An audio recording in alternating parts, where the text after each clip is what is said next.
Morning students. 2 chapters मैंने आपके class में करा दिए थे। आज हम 3rd चैप्टर स्टार्ट करते हैं, मूवमेंट्स ऑफ द अर्थ, पृथ्वी की गति। Earlier there was belief that the earth was stationary and the heavenly bodies moved around it.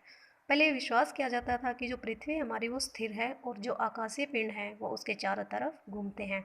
However, it was proved by a Polish astronomer Nicolaus Copernicus that the Earth spins around its own axis as well as moves around the sun। जो हमारे खगोल वैज्ञानिक Polish और Nicholas Copernicus, उन्होंने क्या prove किया कि जो पृथ्वी है वो अपने अक्ष के चारों तरफ घूमती है, जैसे कि वो सूर्य के चारों तरफ घूमती है। Therefore, there are 2 types of movements of the अर्थ। इसलिए पृथ्वी की 2 मूवमेंट्स बताई गई हैं, जो कि रोटेशन और रेवोल्यूशन है। तो फर्स्ट है हमारी रोटेशन। The earth rotates on its axis from west to east and passes through the northern and southern pole.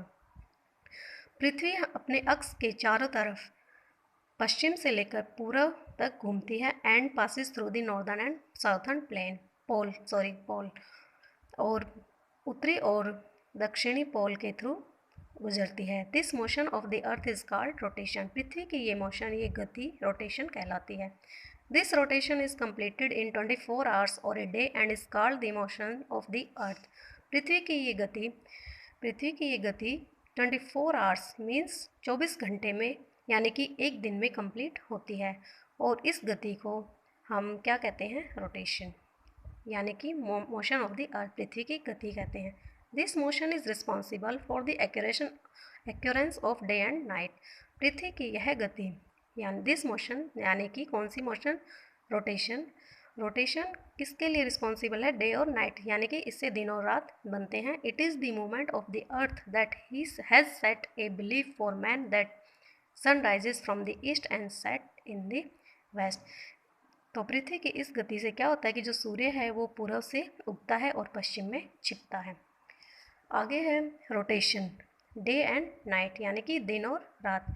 Earth is sphere, जो पृथ्वी हमारी वो गोलाकार है। ड्यू टू इट्स शेप, इसकी शेप के according only half of the अर्थ, केवल पृथ्वी का आधा हिस्सा रिसीव सनलाइट मीन्स सूर्य की रोशनी को रिसीव करता है एट ए टाइम, एक समय पर सूर्य की रोशनी को प्राप्त करता है।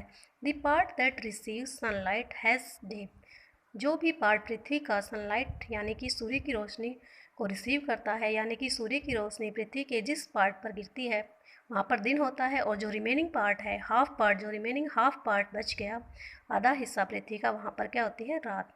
ड्यूरिंग दिस पीरियड, इस पीरियड के दौरान, the other half receive sunlight after 24 hours, और जो दूसरा हिस्सा पृथ्वी का सूर्य की रोशनी प्राप्त करता है 24 घंटे के बाद, after the completion of 1 rotation.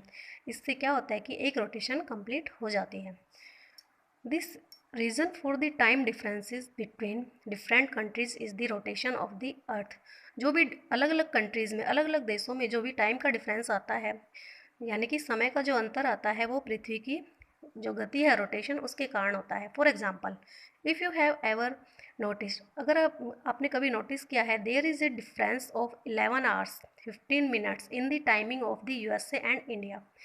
कभी आपने नोटिस किया है कि जो हमारा यूएसए यानी कि यूनाइटेड स्टेट ऑफ अमेरिका और जो भारत है हमारा, उनके टाइमिंग में डिफरेंस पाया जाता है कितने घंटे का? 11 आवर्स, यानी कि 11 घंटे 15 मिनट का डिफरेंस पाया जाता है।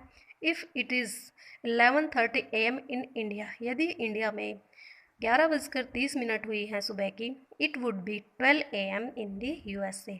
तो यूएसए में 12 यानी कि रात के 12 बजते हैं यूएसए में। Thank you and have a nice day.